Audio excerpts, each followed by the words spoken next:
Saudara-saudara, kita berjumpa kembali dalam satu program yang sangat kita nantikan, program Inspirasi Maranatha. Program Inspirasi Maranatha merupakan program yang lahir dari hasil riset penelitian dari para dosen Universitas Kristen Maranatha. Oleh karena itu, program ini merupakan satu kajian yang sangat bermanfaat untuk menjawab berbagai kebutuhan dan juga pemikiran-pemikiran dalam kehidupan kita sehari-hari. Karena itu, marilah kita awali program Inspirasi Maranatha ini dengan terlebih dahulu kita berdoa kepada Tuhan. Mari kita bersama berdoa.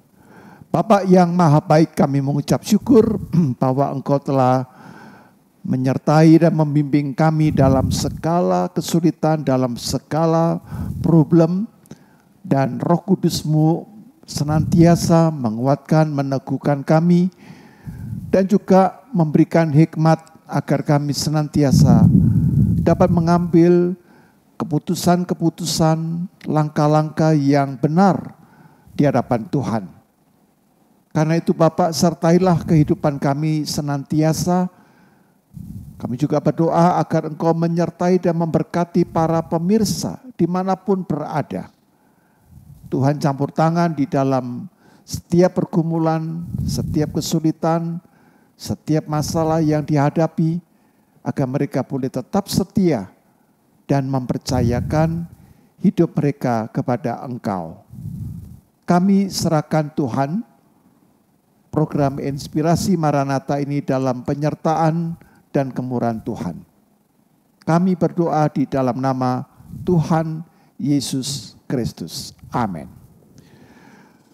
Pemirsa dimanapun berada, yang adalah juga para sahabat Maranatha, pada kesempatan ini topik yang akan kita bahas yaitu tentang penguatan resiliensi dan daya saing usaha mikro, kecil, dan menengah, yang akan diulas secara lebih mendalam oleh narasumber kita, yaitu Dr. Lina Anatan Nur, ya.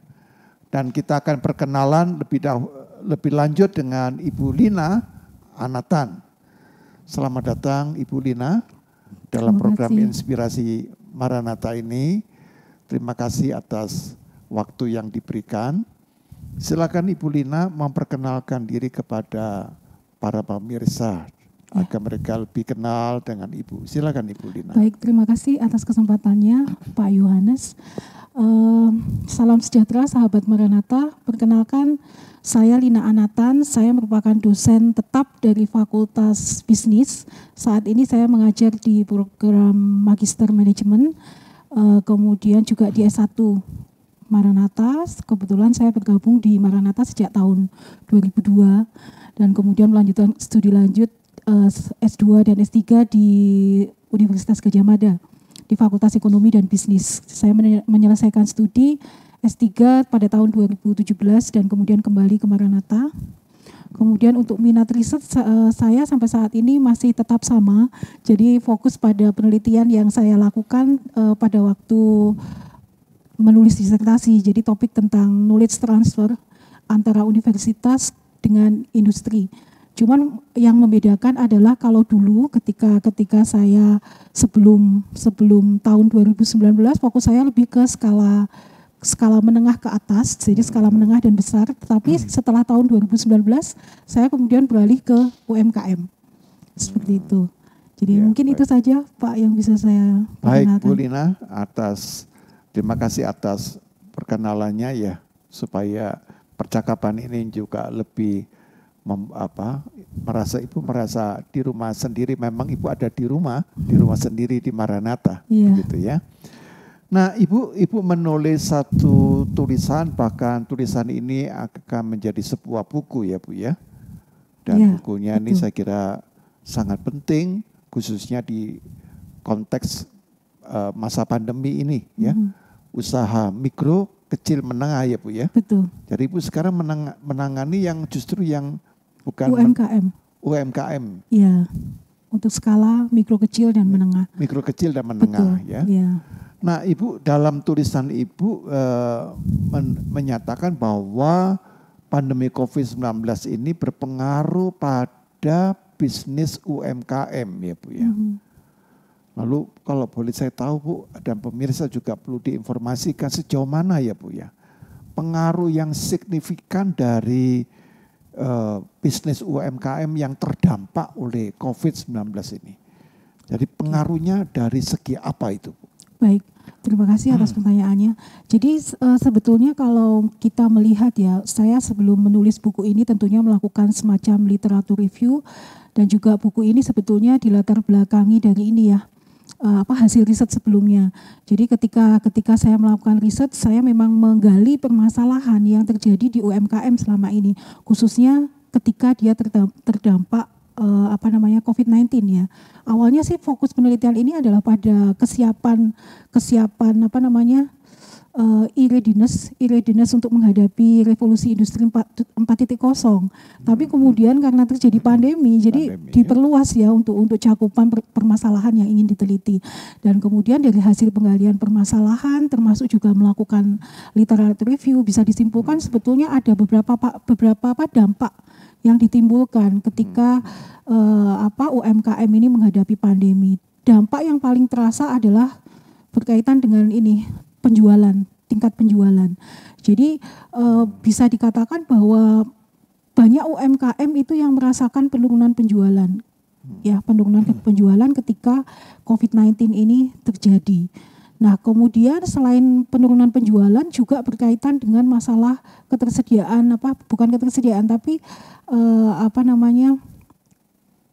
masalah di dalam tenaga kerja. Jadi kan selama ini UMKM ini dikatakan sebagai penyerap tenaga kerja yang paling banyak ya di Indonesia ya, menyediakan lapangan pekerjaan yang paling banyak. Tapi dengan adanya penurunan penjualan ini mengakibatkan mereka tidak mampu untuk membayar atau menggaji karyawan, karena ada beberapa berdasarkan hasil survei juga terpaksa melakukan penutupan usaha. Meskipun penutupan usaha itu ketika kita melakukan interview tidak tahu Bu apakah ini akan dalam jangka panjang seterusnya atau hanya sementara saja. Tapi solusi yang kami lakukan ya terpaksa mengurangi karyawan gitu ya. Jadi sama seperti kayak yang terjadi ketika saya melakukan survei di salah satu batik ya di Cimahi. Ketika itu saya sempat melakukan interview yang dikatakan dari 11 karyawan itu ternyata hanya sekitar mungkin 2 yang dipertahankan untuk tetap untuk tetap melakukan operasi secara normal. Jadi dia sekedar hanya membuka kayak semacam showroom ya. Kalau untuk batik itu. Nah, showroomnya dibuka, hanya sekitar 2 karyawan yang dipekerjakan dengan alasan, dan itu pun hanya ini Pak, hanya ketika ada kayak appointment. Ketika ada appointment ya, mereka akan membuka showroom mereka gitu. Jadi ada lebih banyak tenaga kerja yang terdampak itu ya. Selain itu juga berkaitan dengan dari sisi rantai pasokannya. Jadi rantai pasokan itu bisa dari sisi hulu maupun dari sisi hilir. Yang dimaksud hulu itu adalah dari sisi suppliernya ya. Jadi karena ada pembatasan aktivitas sosial mengakibatkan ada gangguan di dalam supply, dari sisi supply. Nah kemudian selain itu juga dampak dari sisi hilirnya. Hilir itu maksudnya ke konsumen ya, jadi distribusi ke konsumen itu juga terdampak. Oke. Kemudian dampak yang lain berkaitan dengan masalah tentunya kontinuitas bisnis. Ya, jadi kontinuitas bisnisnya akan lebih istilahnya kayak terancam ya. Apakah seperti yang saya kemukakan tadi, dia tidak tahu apakah ini sebetulnya nanti akan tetap bisa lanjut produksi ketika resesi mungkin sudah membaik ya, sudah tidak lagi terjadi resesi, atau memang dia harus menutup bisnisnya. Mungkin itu saja dari beberapa yang berhasil kami ini klasifikasikan sebagai dampak pandemi. Kalau melihat kondisi seperti itu kan memprihatinkan dan juga menakutkan, karena para pekerja atau para pegawai atau karyawan yang diberhentikan kan intinya mereka kan juga tetap mau makan ya, tetap mempunyai kebutuhan-kebutuhan yang manusiawi ya. Ya, kalau mereka keluarga sebagai bapak pasti menyangkut soal anak-anak. Kalau anak-anak sudah waktunya sekolah juga harus ada biaya sekolah. Jadi itu berpengaruhnya kompleks sekali gitu ya. Dampaknya tuh kompleks gitu. Nah, Ibu di samping kondisi yang menyulitkan ya UMKM, tapi juga di masa pandemi ini kalau saya juga cermati ada peluang-peluang positif begitu ya bagi pengembangan bisnis UMKM begitu. Baik. Jadi memang ada segi-segi negatif ya, tetapi juga ada segi-segi positif ya. Nah, jadi yang ingin saya tanyakan adalah kepada Ibu bagaimana Ibu ya peluang positif bagi pengembangan bisnis UMKM ini ya. Baik. Jadi tepatnya bagaimana supaya di tengah era digital UMKM ini mampu melihat dan menggunakan peluang-peluang yang masih terbuka gitu. Kira-kira seperti itu. Jadi kalau bicara peluang, jadi kalau masalah peluang itu sebetulnya tergantung dari UMKM-nya ya Pak ya. Jadi kalau misalkan dia jenis mampu, usahanya, bukan. Jadi istilahnya kemampuan dari UMKM untuk melakukan adaptasi. Jadi gini, kalau misalkan dia mampu melakukan adaptasi, maksudnya menyesuaikan dengan perubahan yang ada, kan tuntutan saat ini adalah digitalisasi ya Pak, digitalisasi. Kalau seandainya dia mampu menyesuaikan, maka itu akan menjadi peluang. Tetapi sebaliknya, kalau dia tidak mampu menyesuaikan, maka ini bukannya menjadi peluang tapi malah jadi hambatan atau menghambat UMKM untuk bisa apa istilahnya menjaga kontinuitas bisnisnya dia gitu. Jadi kalau saya melihat ini lebih ke ya bagaimana UMKM merespon perubahan yang terjadi. Kalau dia mampu menyesuaikan diri, dia akan bisa tetap continue menjalankan bisnisnya, tapi kalau tidak ya mati. Makanya kalau saya ingat beberapa tahun yang lalu itu ada satu buku ya Pak ya, namanya Change or Die yang ditulis oleh Alan Dutchman. Saya nggak tahu apakah pronounce-nya betul atau enggak. Tetapi untuk saat ini kayaknya bukan lagi change or die, tapi sudah transform or die. Jadi kita mesti pahami apa itu bedanya change dengan transform. Jadi kalau change itu hanya sekedar ya kita berubah, bisa jadi nanti suatu saat akan kembali ke kebiasaan yang lama.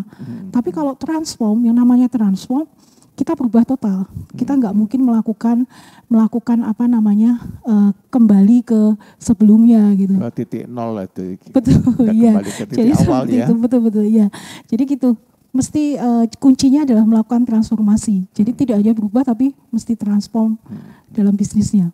Ya, ini saya kira satu hal yang penting ya, bahwa tidak cukup orang melakukan change ya, mengalami perubahan, tetapi perubahan itu membawa hal yang sifatnya transformatif atau tidak. Betul, ya. Dalam kata transformatif itu ada, saya tangkap dimensi kebaruan, ada sesuatu yang baru, inovatif, betul. Yang inovatif betul, gitu. Ya. Jadi kalau tanpa ada yang inovatif dan baru, maka orang berubah.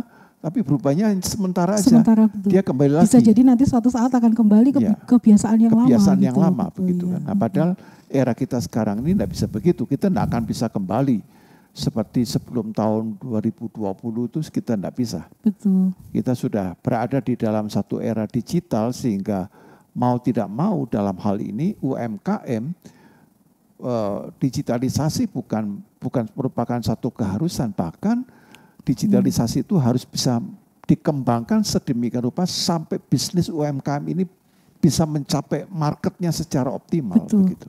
Jadi satu keniscayaan ya istilahnya mungkin. Ya, sesuatu yang wajib dilakukan, tidak bisa dihindari lagi. Tidak bisa dihindari lagi. Nah, ini persoalannya adalah siap atau tidak siap. Kita harus masuk ke dalam bukan hanya change-nya itu, tapi kepada transformasinya itu. Begitu ya. Nah, di dalam tulisan yang Bu Lina katakan bahwa UMKM itu kan merupakan salah satu pilar ya Bu ya. Betul. Perekonomian Indonesia. Ya, karena UMKM itu memberikan kontribusi yang besar sekali terhadap pencapaian produk domestik brutonya. Betul. Gitu, ya. dan kontribusi penyerapan tenaga kerja tadi Ibu katakan ya. Namun kita sadari bahwa para pelaku bisnis UMKM ini membutuhkan pemberdayaan. Jadi kan dalam rangka transform ini kan membutuhkan pemberdayaan ya. Membutuhkan encouragement begitu. Agar mampu bersaing di era digital ini. Nah, Ibu izinkan saya selaku bertanya. Ibu kan seorang ekonom ya Bu ya. Apa yang dapat Bu Lina lakukan ya? Kalau melihat bahwa anggota masyarakat kita ini perlu mengalami proses pemberdayaan ya. Sehingga mereka bisa menjadi para pelaku bisnis UMKM yang cukup andal.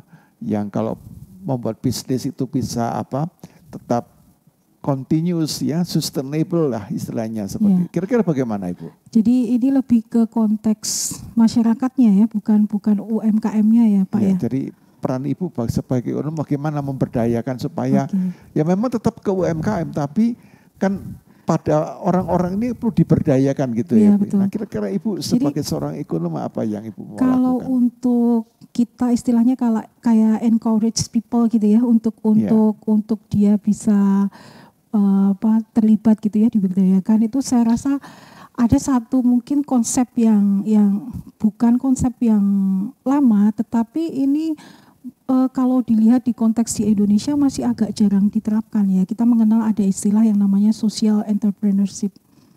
Mungkin pernah kita pernah mendengar tentang itu. Jadi intinya kalau untuk social entrepreneurship ini kalau saya boleh menjelaskan ininya ya. Jadi kalau misalkan satu organisasi, kalau kita bicara tentang ekstrimnya, itu organisasi itu kan ada dua jenis ya kalau dilihat dari tujuannya. Ada yang dia sifatnya betul-betul murni untuk sosial, dan ada yang sifatnya adalah untuk mencari profit. Ya itu tuh adalah dua kutubnya gitu ya. Satu adalah tujuannya benefit, jadi menguntungkan masyarakat. Istilahnya kayak semacam ya memang untuk kegiatan misi apa sih istilahnya kalau organisasi sosial gitu ya, untuk semacam ya memberikan bantuan gitulah ya, bantuan atau hibah gitu. Kemudian yang satu charity gitu ya Bu ya. Betul charity gitu ya. Betul ya. Jadi untuk charity. Kemudian yang satunya adalah untuk orientasi profit. Nah, kalau social entrepreneurship ini berada di titik tengah-tengahnya. Jadi dia mencari profit iya, tetapi juga sisi kemanusiaannya juga iya. Diperhatikan. Iya, betul. Jadi mungkin kalau dilihat dari sisi social entrepreneurship, contohnya itu kayak misalkan mungkin ada satu organisasi yang dia mengembangkan semacam kayak mungkin bank sampah gitu ya. Itu mungkin bisa masuk ke dalam contoh ini. Contoh social entrepreneurship. Jadi dari sisi perbaikan lingkungan hidup gitu ya untuk misi sosialnya, tapi juga untuk profit juga bisa. Misalkan dari sisi pengelolaan sampahnya nanti akan didaur ulang menjadi apa yang kemudian bisa dijual dan menghasilkan profit. Mungkin seperti itu, Pak. Ya Ibu, jadi saya kira pemberdayaan masyarakat ini saya hanya mengapa menanyakan karena tanpa pemberdayaan masyarakat mustahil untuk dapat mengembangkan bisnis UMKM di era digital karena mungkin banyak orang yang menggunakan handphone, banyak. Tapi belum tentu pengguna handphone itu adalah orang-orang yang bisa memanfaatkan untuk mentransformasi dirinya. Persoalannya kan di situ kan. Iya. Apalagi untuk generasi yang ini ya, mungkin boleh dikata lansia atau mungkin yang mereka level ini penguasaan teknologinya sangat rendah gitu ya. Betul. Jadi kan kita tidak mungkin itu misalnya pelaku bisnisnya bukan lanjut usia ya, pokoknya sudah mendekati lah lanjut usia. Itu untuk belajar aja susah itu. Betul apa tidak ya? Itu kesulitan. Nah, tapi padahal mereka membutuhkan itu. Nah, itu yang saya katakan tidak sesederhana kita memberi ceramah, pelatihan selesai begitu kan. Nah, saya belum menemukan satu cara yang yang cukup canggih gitu ya supaya orang-orang yang kesulitan di dalam digitalisasi itu dapat mengembangkannya gitu ya. Karena saya amati bahwa handphone itu memang banyak di Indonesia, hampir saya pernah enggak tahu itu berapa persennya itu ya, apakah hampir sebagian besar. Tapi rata-rata sebagai user, ya, bukan sebagai orang yang programmernya atau sebagai orang yang memanfaatkannya gitu ya Bu ya.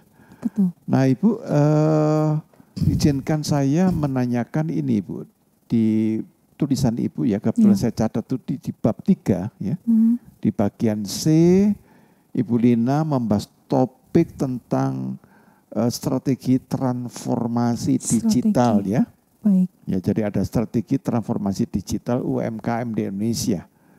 Nah, saya pikir ini satu ungkapan yang penting ya, karena di sini ada strategi transformasi digital itu. Apa itu Bu ya yang dimaksudkan dengan transformasi atau strategi transformasi digital UMKM itu? Baik. Supaya mungkin dari apa yang Ibu paparkan itu orang mulai menemukan, oh ya saya menemukan ini satu ide bagaimana strateginya untuk bisa mentransformasi diri melalui media-media digital. Silakan Bu Lina. Jadi mungkin saya jelaskan dulu dari sisi definisinya dulu ya, definisi transformasi bisnis, transformasi digital. Jadi kalau kita bicara tentang transformasi digital, ini adalah lebih ke bagaimana ICT atau Information Communication and Technology itu diterapkan dalam semua aspek bisnis. Nah ini menjadi satu sebetulnya menjadi satu kendala juga ya di UMKM, karena kita tahu khususnya untuk yang level ultra mikro dan juga mikro itu akan mengalami kendala di sini gitu, karena penguasaan teknologi itu menjadi satu hal yang cukup menantang dan menghambat gitu, apalagi untuk yang tadi saya katakan untuk generasi yang senior mungkin akan ada kesulitan. Nah, salah satu solusi ya tadi yang ditanyakan, mohon maaf Pak, solusi yang bisa diberikan kemungkinan yang paling memungkinkan adalah memberikan pendampingan ya, atau mungkin pelatihan juga ya, pelatihan dan juga pendampingan tentang beberapa hal bagaimana teknologi digital ini bisa dimanfaatkan untuk menjalankan bisnis. Contohnya aja misalkan pernah yang saya lakukan, ini masih planning sih sebetulnya waktu itu, ketika saya melakukan survei pada satu UMKM yang tadi saya ceritakan di Cimahi, salah satu kendala di dalam penerapan teknologi digital yang dia hadapi adalah bagaimana mengembangkan web gitu ya. Jadi mereka masih belum memahami betul bagaimana mengembangkan satu web. Kemudian bagaimana memanfaatkan media sosial. Contohnya misalkan kalau media sosial seperti Facebook atau Instagram itu kan mungkin bisa kita gunakan sebagai alat untuk promosi ya. Tetapi ada satu teknik-teknik yang mungkin dibutuhkan untuk mungkin pengambilan gambarnya harus bagaimana supaya menarik minat calon konsumen gitu. Itu kan satu hal yang kalau misalkan UMKM tidak mendapatkan pelatihan atau pendampingan, belum tentu mereka akan paham secara detailnya gitu. Jadi saya rasa salah satu solusi yang bisa dilakukan untuk membantu itu yaitu melakukan pelatihan pendampingan dalam beberapa hal yang berkaitan dengan penggunaan ICT itu tadi. Hanya saya pikir pendampingan ini kan harus ada tenaga yang expert, tapi juga dia punya hati gitu loh ya. Betul. Karena ini kan ada ya satu posisi di mana orang justru karena expert dia tidak mau mendampingi kan gitu kan. Justru karena dia expert maka tidak cukup telaten gitu ya Bu ya, ngadepi orang yang baru belajar itu kan kadang-kadang tidak sederhana begitu kan ya Bu ya. Betul ya. Nah kita membutuhkan orang-orang yang justru expert ini terpanggil, ada satu panggilan ya, ada calling gitu ya. Untuk mendampingi gitu ya, karena kadang-kadang kalau kita lihat ya cerita-cerita banyak orang tua yang tidak tahu gaptek lah, istilah gaptek ya, terus dia tanya pada anaknya ya, anaknya justru marah-marah itu gitu aja tidak bisa gitu kan gitu ya. Ya kan ini artinya antara hubungan orang tua dan anak gitu kan. Nah apalagi kalau kemudian ditarik pada hubungan yang bukan keluarga gitu kan. Nah orangnya seakan-akan membayangkan kalau saya melakukan pendampingan saya harus dapat honor begitu. Nah pada sisi yang lain jangankan honor, saya baru bikin merintis UMKM ini aja belum berhasil, bagaimana saya memberikan honor gitu kan? Nanti kembali kepada masalah ya klasik gitu kan ya, seakan-akan kalau tidak bisa menyediakan honor ya mereka ya gimana pun tidak akan pernah bisa berkembang ya atau memberdayakan dirinya. Nah Ibu, saya kira pembahasan kita ini akan menarik ya, dan kita akan masuk ulas lebih mendalam lagi. Kita akan lakukan setelah informasi yang satu ini.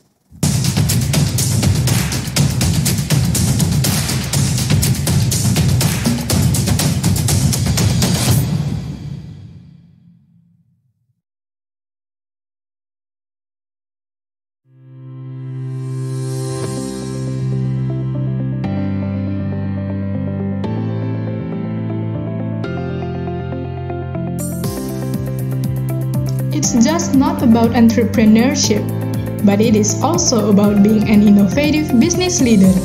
Sebuah tempat di mana kalian tidak hanya mendapatkan ilmu mengenai bisnis, manajemen, dan akuntansi, akan tetapi juga jaringan sosial yang luas. Temukan yang menarik dari hal yang sederhana. Fakultas Bisnis akan memberikan pengalaman belajar yang luar biasa, ditunjang dengan kompetensi dosen yang mumpuni. You learn something and you get something.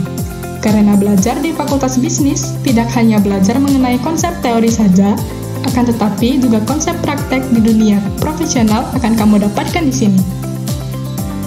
Berbagai macam program sudah dirancang dengan sangat baik untukmu. Kamu dapat bergabung dengan seluruh alumni yang memiliki prestasi di bidangnya. Dunia bisnis sedang dan terus berubah. Kita butuh cara berpikir dan belajar berbisnis yang baru. Kita butuh kemampuan untuk memecahkan berbagai tantangan bisnis di masa depan. Pendidikan di Fakultas Bisnis Universitas Kristen Maranatha didesain secara khusus untuk mencapai potensi terbaik Anda, baik di bidang manajemen, akuntansi, dan keuangan. Mulailah perjalanan Anda bersama kami dan bersiap menghadapi tantangan hari esok. Prepare for today, be ready to create tomorrow.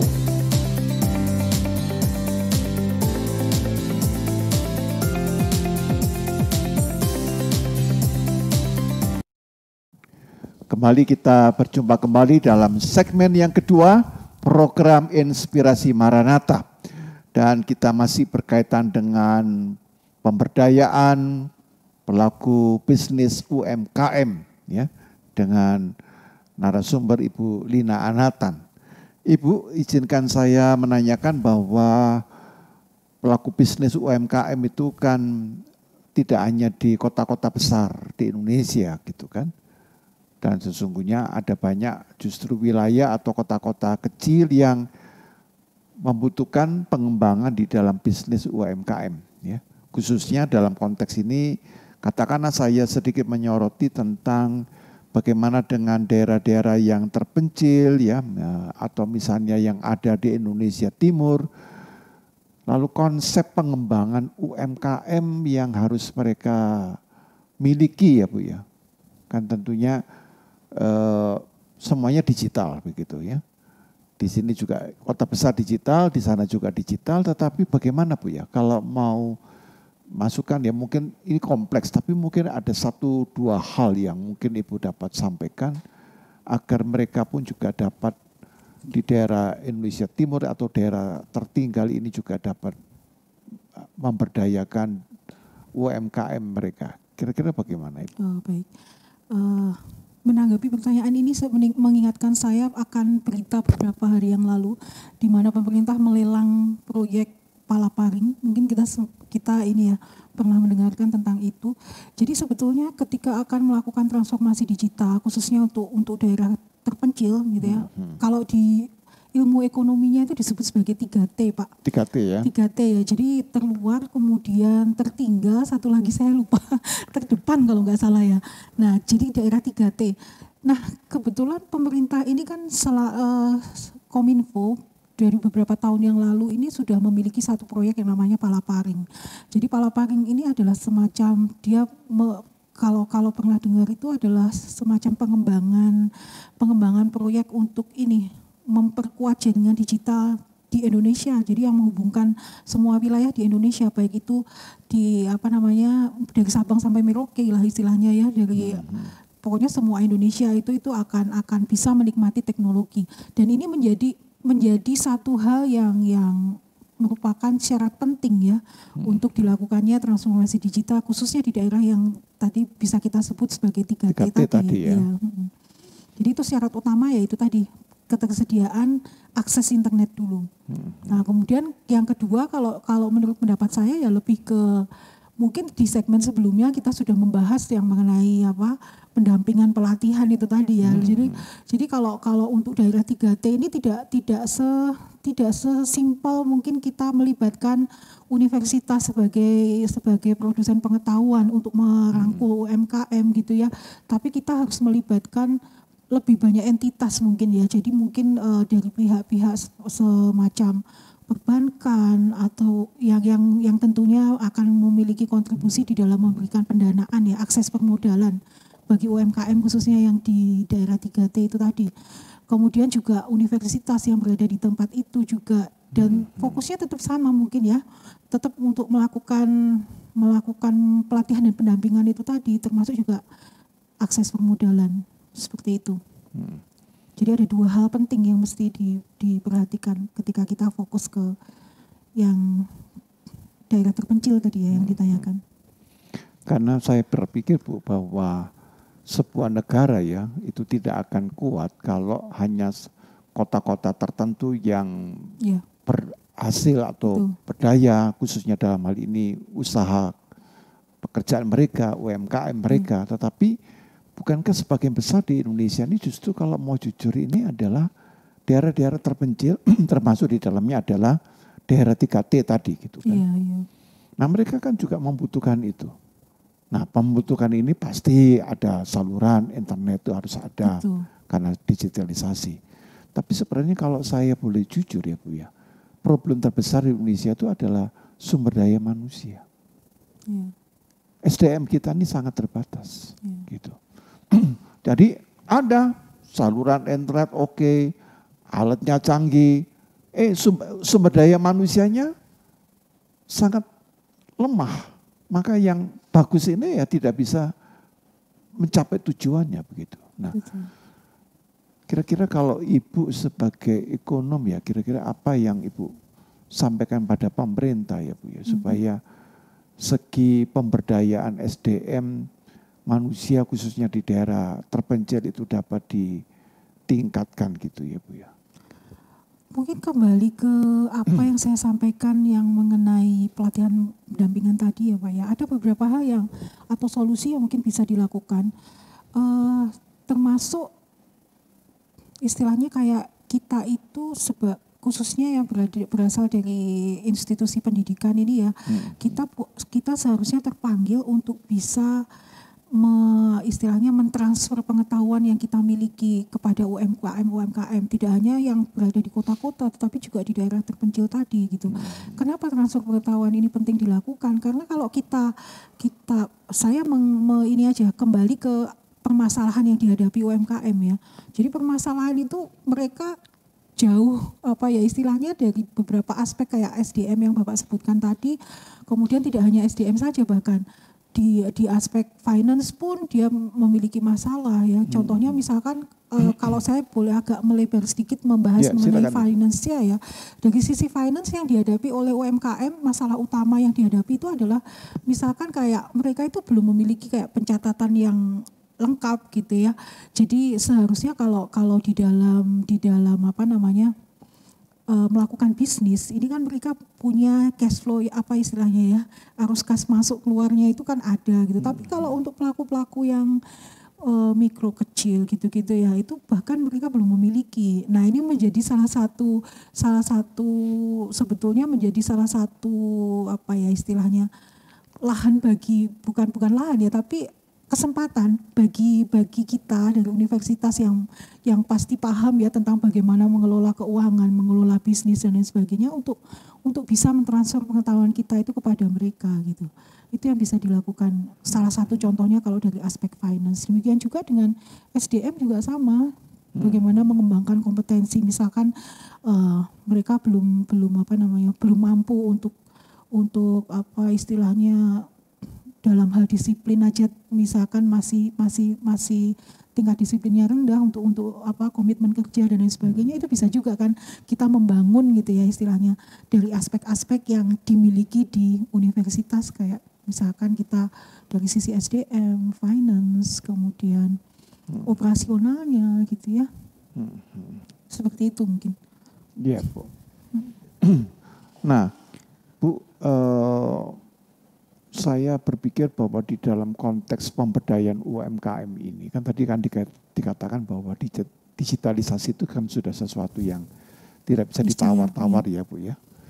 Sehingga boleh saya katakan kita nih siap atau tidak siap, ya, tapi itu harus kita hadapi. Perubahan-perubahan ini tidak bisa kita kita tunda begitu ya, atau kita anggap ini bukan urusan saya begitu kan.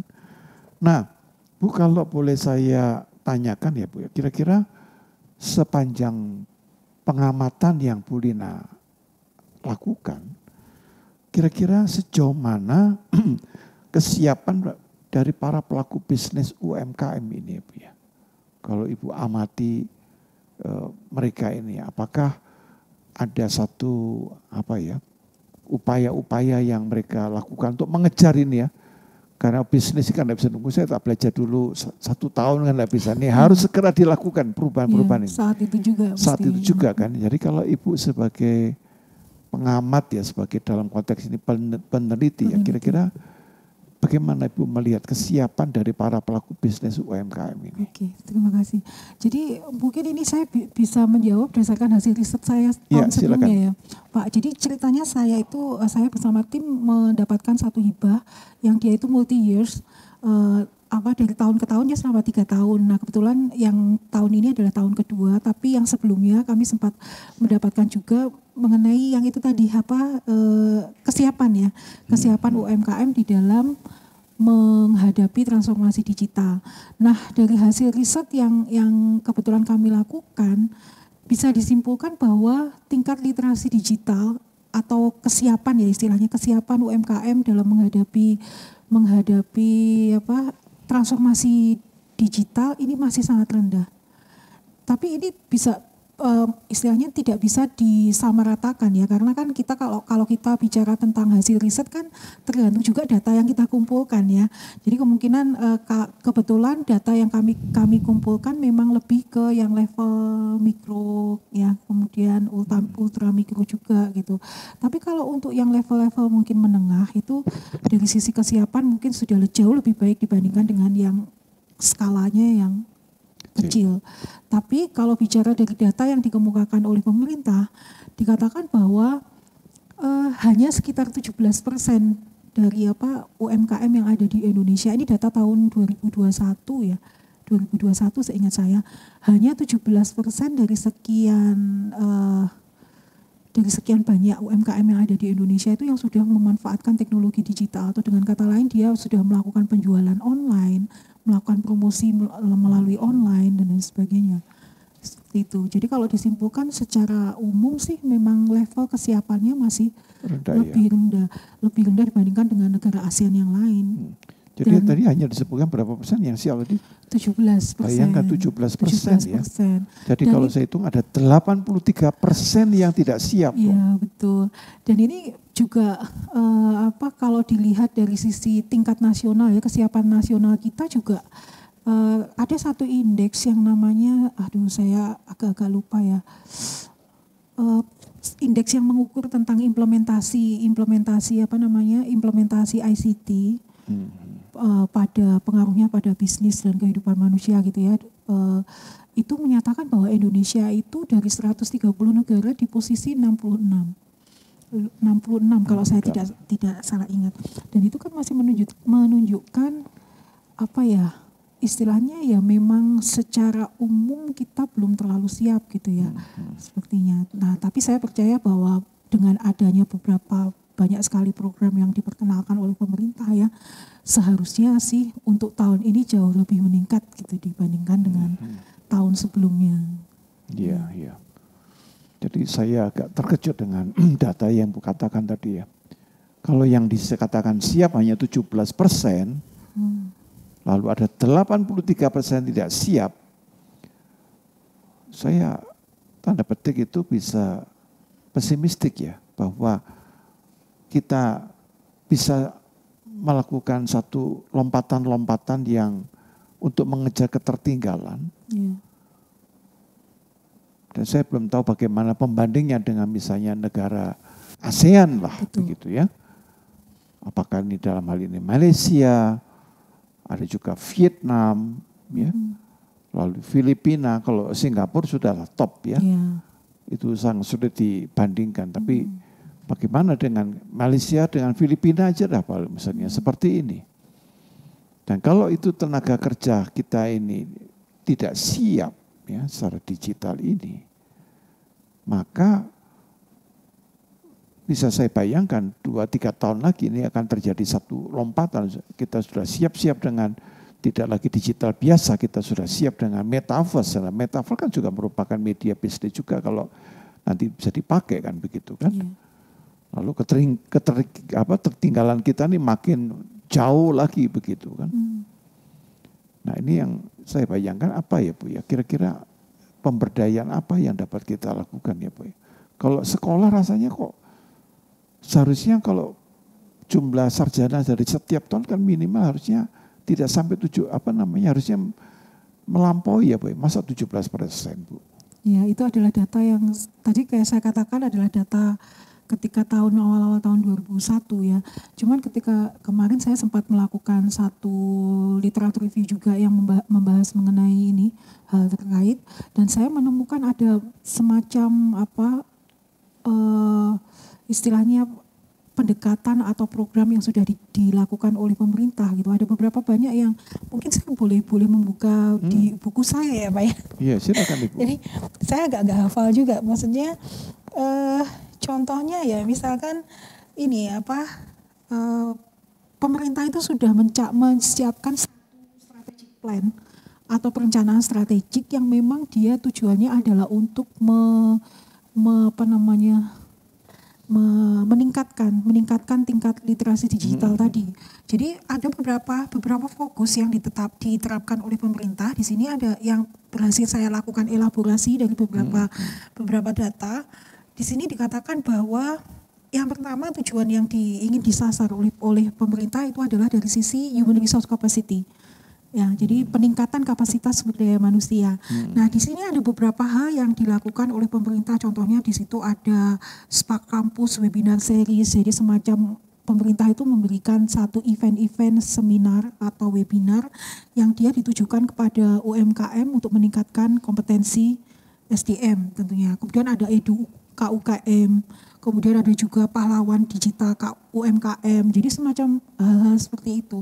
Dan saya rasa dengan adanya program yang cukup banyak ini ya, kalau tadi kan dari sisi human resource-nya, kemudian ada juga pemerintah menetapkan community and local application, jadi mengembangkan satu aplikasi yang memang dia ingin membangun satu komunitas ya, komunitas yang mempersatukan UMKM dan juga stakeholder yang ada di dalamnya. Contohnya ada aja yang dilakukan oleh BRI, dia punya yang namanya Link BRI. Kebetulan kita tahu bahwa BRI ini adalah Bank Rakyat Indonesia, ini kan fokus pada ini ya UMKM ya, pemberdayaan UMKM juga. Itu salah satu contohnya. Nah, kemudian ada program digitalisasi UMKM. Jadi contohnya di sini ada dikatakan ada kakak asuh UMKM.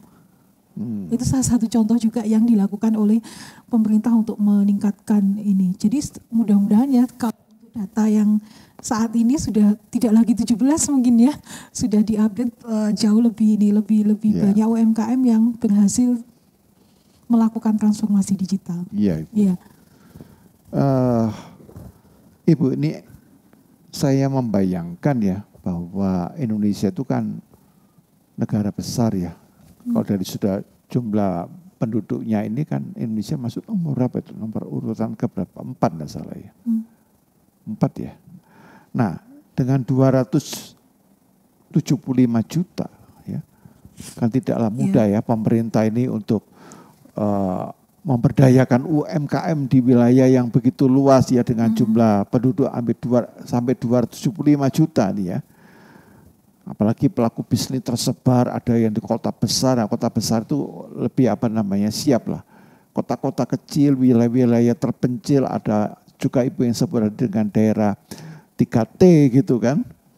Nah sekarang kalau boleh saya tanyakan Bu ya, kira-kira bagaimana supaya para pelaku bisnis UMKM ini yang tersebar khususnya yang ada di daerah 3T atau daerah terpencil ini dapat lebih siap menghadapi perubahan dan katakanlah tidak boleh terlalu lama ya untuk kebingungan, mereka harus segera move on untuk melakukan sesuatu agar perubahan itu menjadi konkret yang dimana mereka juga sudah nyata di dalam perubahan itu ya, khususnya di dalam penggunaan teknologi digital ya Bu ya. Apa yang Ibu kira-kira bayangkan ya, apa yang Ibu sarankan dalam konteks ini gitu? Saran untuk mungkin dari sisi ini ya, peran kita sebagai sivitas akademika. Nah itu apakah bisa dicontohkan seperti itu? Jadi itu yang pertanyaan yang sebenarnya saya pikirkan nanti gitu. Tapi yang ini adalah pada wilayah yang begitu luas ya, ada yang sudah sangat maju, ada yang maju, ada yang cukup maju gitu ya, tapi ada yang kurang maju, bahkan ada yang tidak maju gitu kan. Prosentasenya itu besar sekali, justru bukan pada yang di kota-kota besar gitu ya Bu ya. Tapi yang saya bayangkan UMKM kan ujung tombaknya kan ada juga di daerah-daerah. Desa-desa. Iya, iya. Dan begitu kalau kan? Dilihat dari karakteristiknya itu ya, UMKM ini kan sifatnya, khususnya yang di Indonesia ini kan sifatnya ke labor intensif ya. Jadi pemanfaatan SDM-nya jauh lebih besar dibandingkan capital intensif yang menggunakan sumber daya modal gitu ya. Jadi lebih ke kalau di UMKM Indonesia itu lebih ke yang labor intensif. Termasuk juga berkaitan dengan produknya juga lebih banyak ke, kalau kita lihat berdasarkan literatur review yang saya lakukan, kebanyakan produk UMKM ini dia merupakan produk yang dijual itu yang yang berhubungan dengan agribisnis, sesuai dengan mungkin di Indonesia ini kan masih banyak sekali ya lahan pertanian dan lain sebagainya, dan itu yang menjadi fokus UMKM di pedesaan gitu. Kalau dilihat dari sisi ininya, ketersediaan. Iya Ibu, jadi saya tahu ini pertanyaan saya ini tidak mudah karena kita menyadari bahwa ada masalah yang sangat kompleks ya Bu ya di dalam negara kita begitu kan. Tapi terlepas bahwa ini sesuatu yang kompleks, tapi kan sebagai bagian dari bangsa Indonesia, kita sebagai warga negara juga saya seringkali memikirkan itu gimana ya para pelaku bisnis UMKM di daerah-daerah yang terpencil, mereka yang tidak menerima pendidikan yang sesuai begitu kan. Mungkin pemerintah sudah cukup berusaha memperbaiki infrastrukturnya ya. Koneksi-koneksinya oke, tapi kan tidak bisa hanya di situ gitu kan. Tanpa ada pengembangan sumber daya manusianya gitu kan. Nah, sumber daya manusia ini yang saya bayangkan kadang-kadang sudah dilakukan gitu ya. Ada upaya-upaya yang, tapi juga kadang-kadang kita tidak menyadari ada nilai-nilai budaya yang tidak selalu akomodatif. Ya. Ada nilai-nilai budaya yang justru sepertinya menghambat orang untuk maju begitu. Nah itu yang saya bayangkan bahwa kadang-kadang kita harus memperhatikan budaya lokal. Oke, budaya lokal, tapi budaya lokal itu juga harus ditempatkan secara kritis begitu. Ya. kita juga harus mengkritisi ada budaya dan adat istiadat yang memperlemah etos kerja seseorang begitu. Sehingga mereka tidak ulet, tidak disiplin ya. Lalu juga tidak punya pemikiran-pemikiran yang apalagi yang inovatif ya. Mereka kalau mencoba punya inisiatif aja nggak ada kan begitu Bu ya. Jadi seperti menyerah ya pada seakan-akan tanda petik nasib ya. Nah ini yang saya kira harus dibereskan gitu ya. Nah kita berharap itu kan. Nah kalau gitu peran agama. Nah justru kadang-kadang saya katakan agama pun juga ikut menghambat gitu. Orang ditarik ke dalam ritual ibadah lalu dia mengabaikan tanggung jawab dalam pekerjaan-pekerjaannya begitu kan. Jadi seringkali itu saya berpikir budaya tidak bisa mengatasi ya. Lalu agama tidak bisa mengatasi. Lalu apalagi begitu kan Bu ya. Apa yang harus dilakukan gitu. Supaya intinya poin saya sederhana aja. Masyarakat itu dapat mengalami pemberdayaan dan mereka bisa menghadapi tantangan. Karena dunia ini sekarang harus mau tidak mau semuanya mengalami perubahan. Tidak bisa sana berubah sini kemudian tidak pernah ada perubahan. Maka kita tidak bisa akan membawa Indonesia ini ke tingkat yang lebih maju, yang lebih siap ya dengan perubahan-perubahan khususnya dengan digital itu. Ya. Tapi saya tahu Bu, pertanyaan saya ini masih kadang-kadang masih merupakan perenungan yang perlu kita pikirkan lebih jauh lagi bagaimana solusi yang harus dilakukan. Tapi sementara kita memang yakin bahwa setiap kita adalah orang-orang yang dipakai oleh Tuhan untuk memberdayakan masyarakat. Nah kita akan lanjutkan segmen ketiga setelah informasi yang satu ini.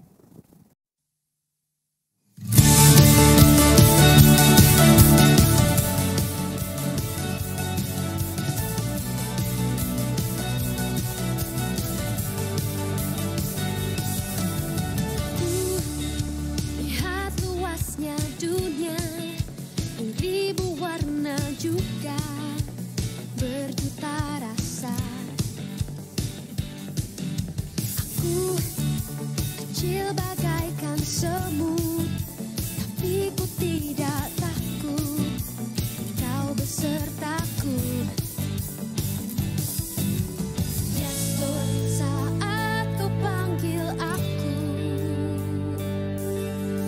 Yes Lord, ku katakan siap, aku siap.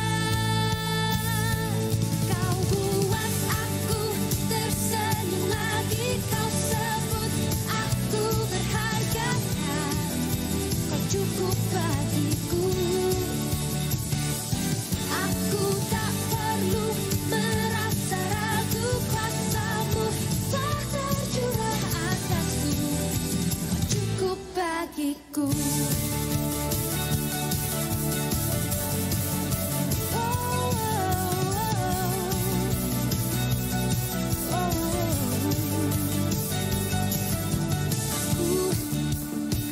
Bagaikan semut, tapi ku tidak takut, kau besertaku. Yes Lord, saat kau panggil aku. Yes Lord, ku katakan siap, aku siap.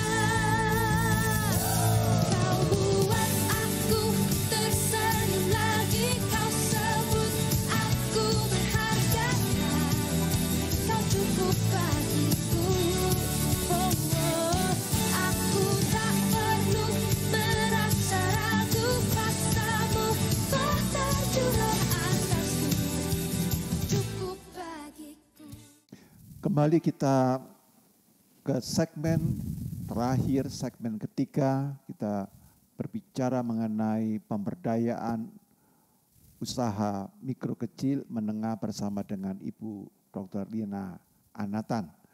Nah Ibu Lina, Kita adalah insan-insan yang dipercayakan Tuhan mengabdi di perguruan tinggi.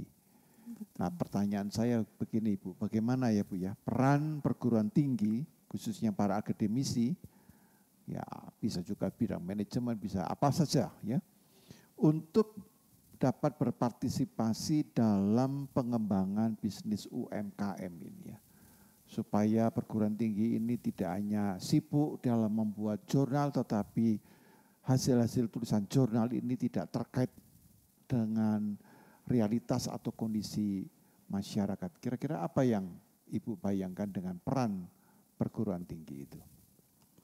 Baik, saya mencoba untuk menjawab pertanyaan ini dari perspektif apa yang sudah saya lakukan ketika saya meneliti atau menulis disertasi ya.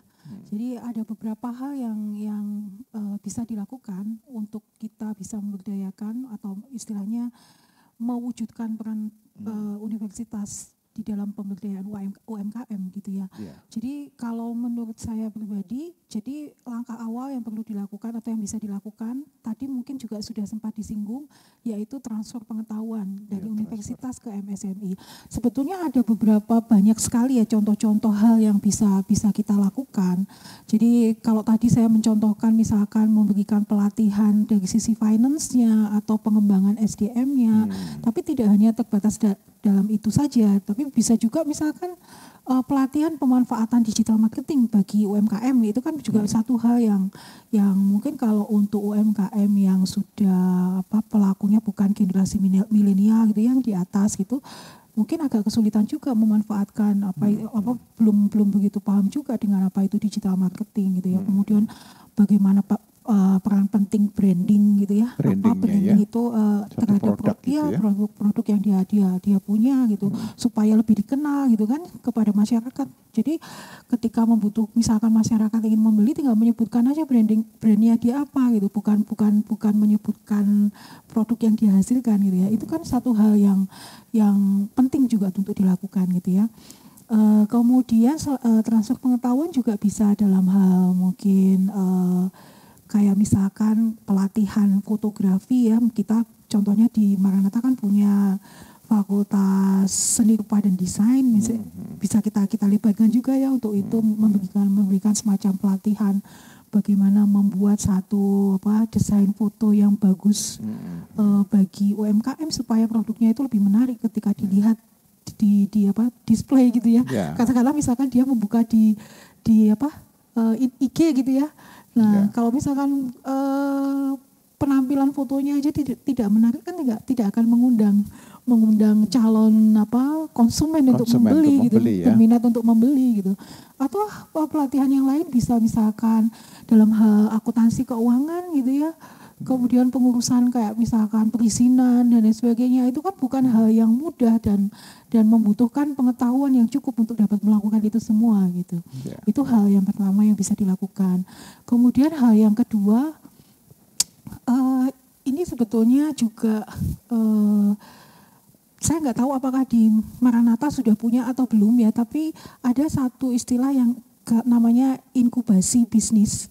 Ya, jadi inkubasi bisnis ini juga sangat penting untuk dilakukan. Nah, ketika saya melakukan studi tentang ini, saya memang melakukan semacam literatur review gitu ya, untuk memahami tentang wujud atau bentuk transfer pengetahuan dari universitas ke industri, waktu itu konteksnya, tapi bisa juga diterapkan ke UMKM.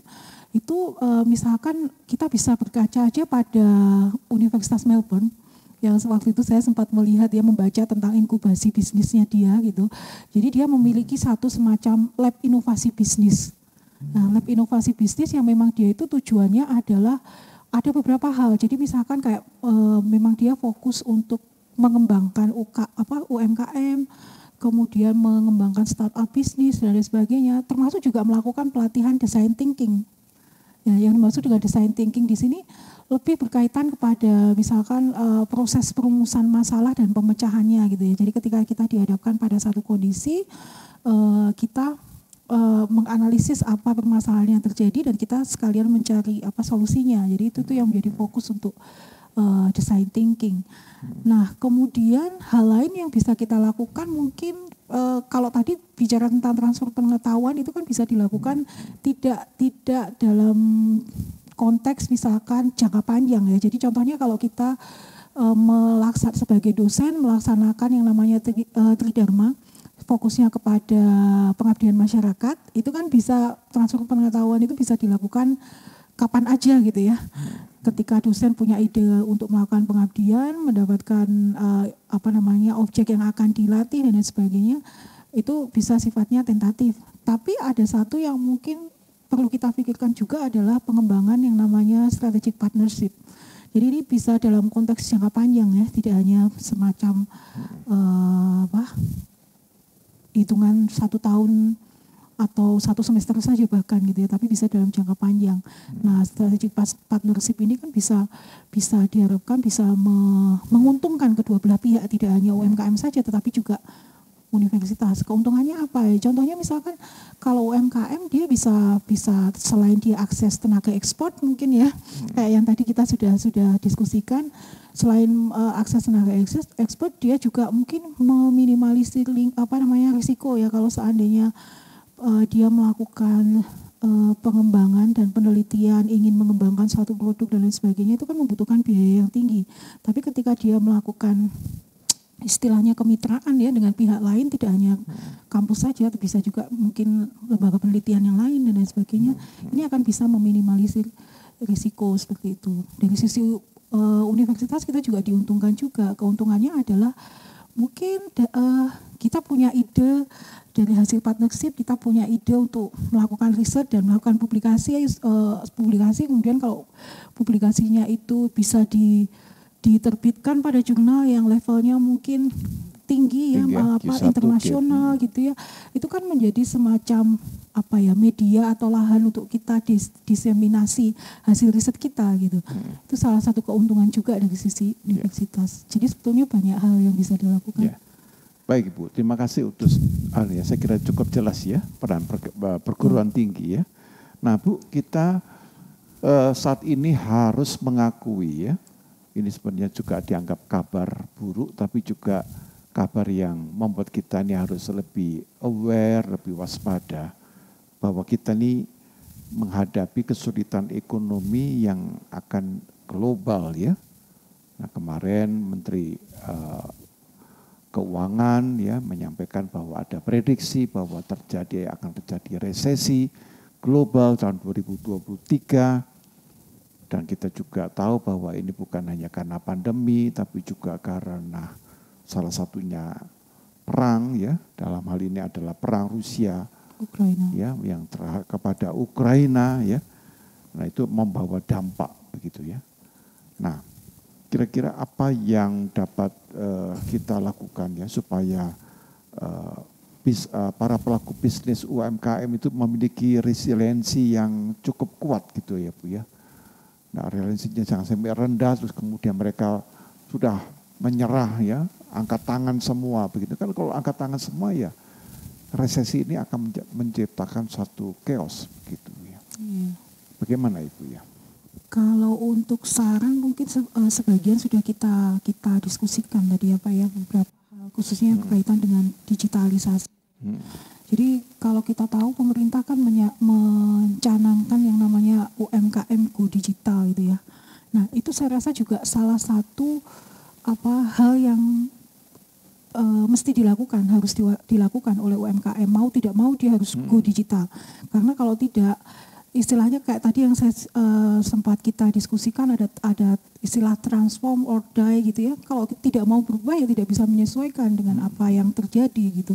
Dan bisa jadi dia akan kehilangan pangsa pasar kan. Karena kalau misalkan kita bisa go digital, ini kita bisa memperluas peluang untuk meningkatkan pangsa pasar kita. Tapi kalau tidak kan hanya seputar mungkin buka toko fisik, kita mengharapkan hanya lingkungan sekitar saja yang membeli. Tapi beda dengan kalau kita go digital. Jadi bahkan misalkan kita punya usaha di Bandung tapi bisa menjangkau pangsa pasar yang di luar Bandung ya, tidak hanya di luar Bandung, bahkan di luar pulau dan lain sebagainya. Itu satu hal yang wajib dilakukan untuk meningkatkan resiliensi. Nah kemudian tentunya kita melakukan digital tanpa didukung SDM kan nggak akan mungkin. Gitu ya.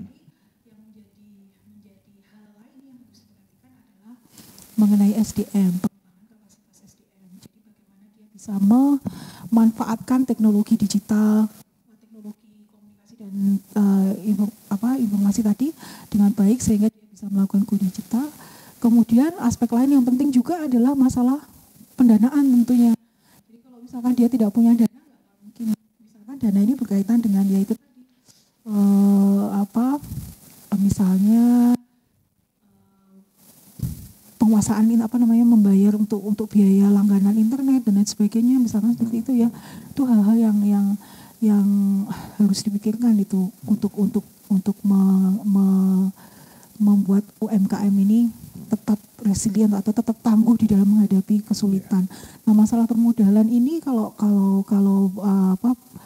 yang menjadi masalah utama yang tadi belum sempat kita diskusikan adalah sebetulnya banyak sekali UMKM di Indonesia ini yang masih unbankable. Jadi maksudnya masih belum bisa mendapatkan akses permodalan dari bank. Nah, solusi utama yang mungkin bisa dilakukan adalah dengan memanfaatkan misalkan lembaga keuangan mikro ya yang lebih kita kenal sebagai microfinance institution. Ya, jadi kalau di wilayah-wilayah gitu, saya sempat melakukan penelitian di Surabaya. Di situ ada banyak sekali namanya CU Credit Union yang di apa? Betul, memang dia dikembangkan dan dibentuk untuk membantu keuangan yang dia membantu keuangan UMKM yang dia memang belum bankable gitu. Itu tuh mungkin poin-poin yang bisa kita garis bawahi untuk meningkatkan resiliensi UMKM. Baik, terima kasih Bu. Nah Bu, ini pertanyaan saya yang terakhir ya Bu. Baik. Bagaimana Bu ya langkah supaya para pelaku bisnis UMKM itu dapat survive? Ya, jadi memang mereka ini bisa langsung mengadakan bisnisnya itu. Tapi untuk supaya bisa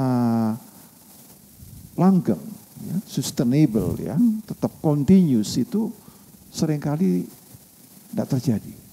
Jadi bisnis sebentar langsung lalu ganti lagi, ya, ganti lagi. Nah, kelihatannya ganti-ganti ini bisnis, tetapi sebenarnya itu menyebabkan mereka tidak pernah sebenarnya sekedar hanya uji coba saja, gitu ya. Dan apa yang mereka lakukan itu bukan didasari oleh sebuah pengetahuan, apalagi keterampilan, gitu kan. Itu kan akhirnya bisnis itu tidak pernah bisa berkembang, gitu kan. Betul. Itu yang saya amati gitu ya. Betul. Itu bagaimana ya Bu Lina ya? Baik, jadi untuk menjawab pertanyaan yang tadi, saya rasa kita harus menilik dulu dari 4 kesalahan yang dilakukan oleh UMKM. Jadi biasanya UMKM ini melakukan beberapa kesalahan yang tadi juga sempat kita diskusikan, khususnya adalah berkaitan dengan masalah pengelolaan keuangan. Keuangan ya. Ya, jadi pengelolaan keuangan ini bisa berkaitan dengan kesalahan yang dilakukan adalah bisa berkaitan dengan tidak disiplin mencatat cash flow-nya, ya. Misalkan tidak tahu posisi keuangannya bagaimana, total penjualannya berapa, kemudian total piutangnya berapa, sisa persediaannya berapa. Ini menjadi satu hal yang menjadi kendala juga. Kemudian tidak ada pemisahan aset antara pribadi dengan aset perusahaan gitu ya. Kemudian hal ini mengakibatkan bahwa ketika dalam kondisi di mana permintaannya itu mengalami penurunan drastis, maka dia akan menjual asetnya gitu ya, aset pribadinya bukan aset usaha gitu.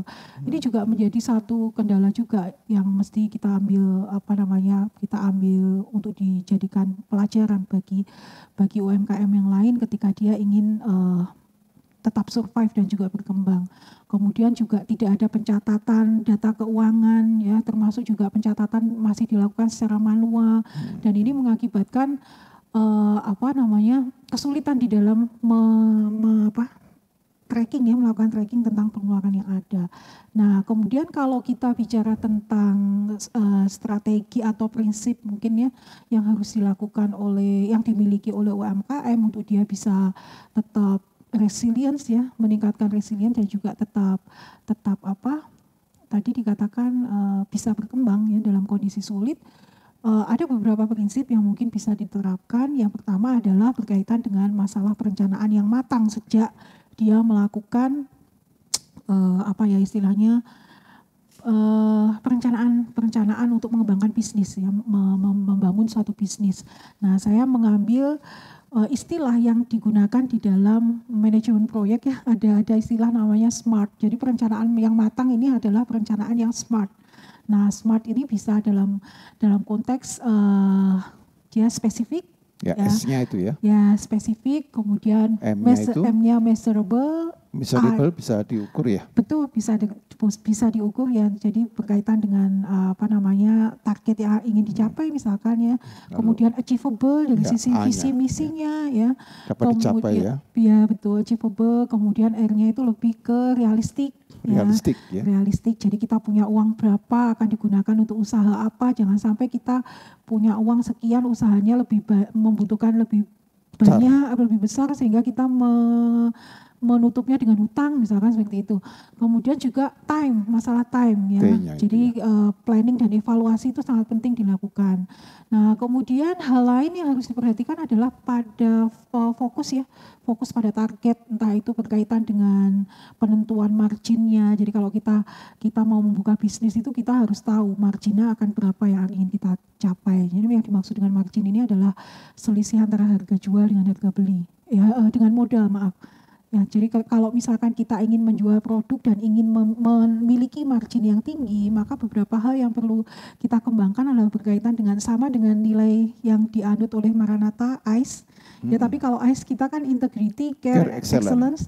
Tapi kalau ini yang berkaitan dengan UMKM saya gunakan adalah idea, kemudian creativity dan juga execution. Jadi kita punya ide, kita punya kreativitas dan itu harus dilakukan atau eksekusi. Oke, kemudian hal lain yang harus dilakukan adalah memahami risiko. Ya, jadi ketika kita mengembangkan bisnis kita harus tahu bahwa risiko yang akan dihadapi itu apa saja. Ya, misalkan dalam kondisi keuangan kondisi ekonomi tidak kondusif, apa yang harus dilakukan, misalkan seperti itu. Kemudian juga melakukan analisis kompetitor bisnis juga perlu dilakukan, ya, supaya kita tahu apa saja yang sudah apa sih sebetulnya yang dilakukan oleh kompetitor kita. Misalkan mereka melakukan inovasi yang jauh lebih hebat dibandingkan kita, itu kan akan menjadi ancaman ya. Jadi itu alasan kenapa kita perlu melakukan analisis kompetitor bisnis. Termasuk juga masalah konsistensi saya rasa. Konsisten. Ya, konsisten. Kenapa harus konsisten? Ini adalah fokusnya adalah supaya kita itu bisa mempertahankan pelanggan atau konsumen yang sudah kita miliki. Kalau kita tidak konsisten di dalam menghasilkan satu produk, misalkan ada kendala kemudian kita off gitu kan, bisa jadi mereka akan beralih kepada UMKM yang lain atau mungkin perusahaan yang lain gitu ya. Mungkin itu yang bisa dilakukan. Wow, ya, makin lengkap ya dan makin komprehensif ya pemikiran ini.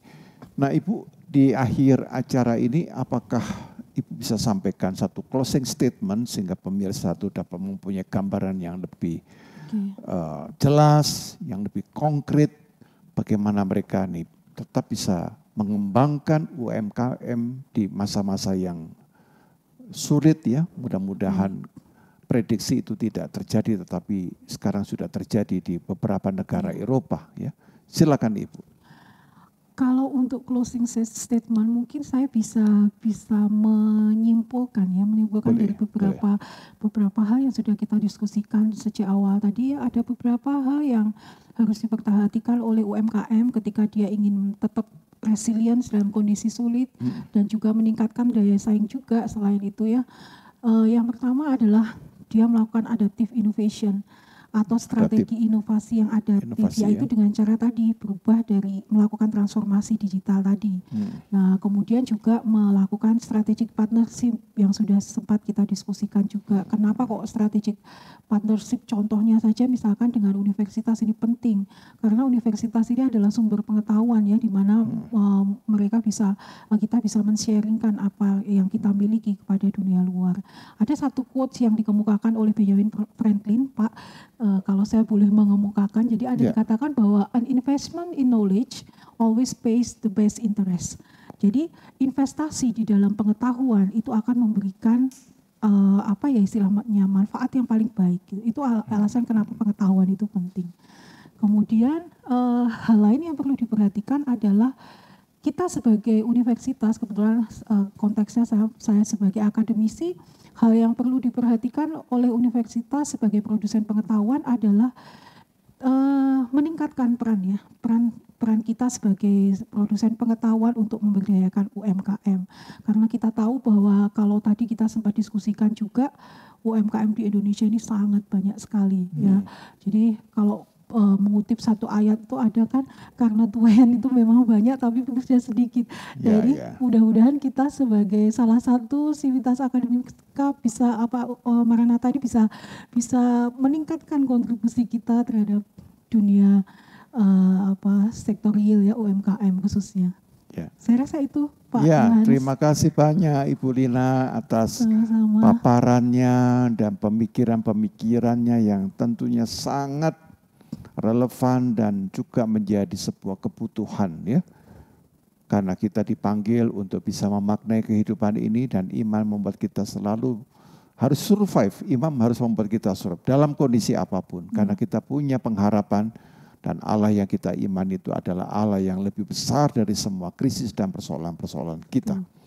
Nah, tuntas sudah pemirsa dimanapun berada, ulasan program Inspirasi Maranatha tentang resiliensi dan pemberdayaan usaha mikro kecil menengah bersama Dr. Lina Anatan, dan kita akan akhiri acara ini kembali dengan berdoa. Mari kita kembali berdoa. Terima kasih Bapak atas kasih karunia-Mu. Engkau memberikan kepada kami Roh Kudus yang senantiasa memberikan pengertian, hikmat, dan juga gagasan-gagasan yang sangat dibutuhkan, khususnya ketika kami menghadapi kondisi-kondisi ekstrim, kondisi-kondisi yang sulit. Tetapi semua hambatan, semua kesulitan ini tidak berarti membuat kami menyerah, karena kami mempunyai Allah yang lebih besar daripada semua kesulitan kami. Karena itu mampukan kami, bukan hanya supaya kami dapat lolos dari krisis, tapi kami bisa mengubah krisis menjadi berkat. Berkati semua usaha bisnis yang kami lakukan, dan biarkan kami lakukan dengan kejujuran, dengan keuletan, dengan kerajinan, dengan disiplin, dengan pengelolaan yang baik. Dan tentunya semuanya kami lakukan dengan jiwa yang didasari oleh transformasi, bukan sekedar perubahan atau change belaka. Tuhan berkati Ibu Lina Anatan di dalam profesi dan tugas pelayanannya, tugas panggilannya sebagai seorang dosen. Tuhan berkati setiap kami, setiap pemirsa, agar kami sungguh-sungguh menjadi alat-alat yang sungguh efektif, menjadi agen-agen perubahan, agen-agen transformasi di dalam setiap bidang kehidupan kami. Tuhan, kami serahkan langkah hidup kami selanjutnya, kegiatan-kegiatan yang kami lakukan supaya bermakna dan mempermuliakan nama Tuhan. Kami berdoa di dalam nama yang kudus, nama yang menyelamatkan, yaitu nama Tuhan kami, Yesus Kristus. Amen. The blessings coming our way.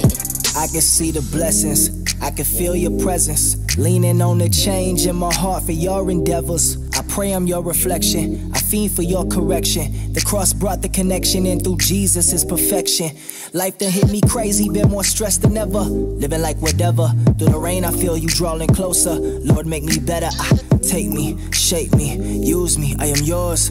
Take me, break me for the glory of the Lord. Okay, not only does he hold me when I'm down and feel I'm folding, he my coach when I'm the goalie, never lonely, got that hope in he who holy, holy, holy, keep that rugged cross all on me, need that spirit to control me, seek that word to come and mold me, yeah.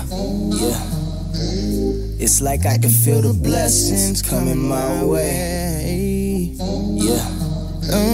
It's like I can feel the blessings coming my way. I know that we all gonna be alright.